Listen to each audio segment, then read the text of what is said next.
90% businesses content मार्केटिङमा fail हुन्छ। Reason यो 5 मिस्टेक्स जुन धेरैले रियलाइज नै गर्दैन।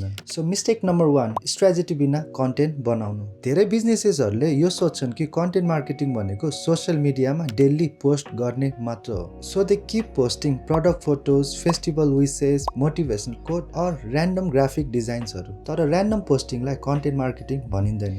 Real content starts with understanding your audience, clear content pillar and every post should serve a purpose. यो 3 वटा बिना कन्टेन्टले काम गर्दैन। सो मिस्टेक नम्बर 2, आफ्नो बिजनेसको मात्र कुरा गर्नु। धेरै बिजनेसेसको कन्टेन्ट हेर्नुभयो भने सेम प्याटर्न नै, जस्तै best quality, order now, limited seats, यस्तै प्रमोसनल पोस्टहरू मात्र देखिरहेको हुन्छौँ। हामीले अडियन्सको पर्सपेक्टिभबाट हेऱ्यौँ भने यो सब हामीलाई एड जस्तो फिल हुन्छ, भ्याल्यु फिल हुँदैन। त्यसैले हामी सिम्पली स्क्रोल एन्ड इग्नोर गरिदिन्छौँ।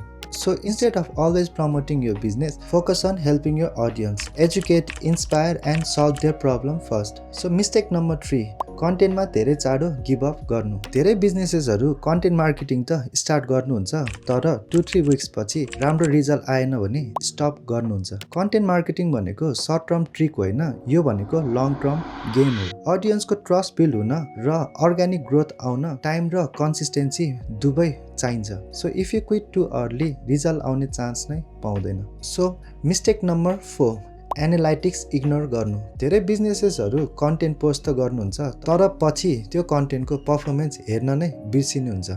एक्चुअली इन्स्टाग्राम, युट्युब, लिङ्क्डइन जस्ता सबै प्लेटफर्म्सले फ्री एनालाइटिक्स प्रोभाइड गर्छ। त्यो डेटा हेरेर नै थाहा हुन्छ कि कुन कन्टेन्ट मन पर्यो र कुन मन परेको छैन। सो इन्स्टेड अफ गेसिङ, त्यो एनालाइटिक्सको डेटा हेरेर नेक्स्ट कन्टेन्ट प्लान गर्नुहोस्। सो मिस्टेक नम्बर 5, क्लियर सिटिए नराख्नु। बिजनेसहरूले धेरै राम्रो कन्टेन्ट बनाए पनि कतिकोमा नेक्स्ट स्टेप क्लियर नै हुँदैन।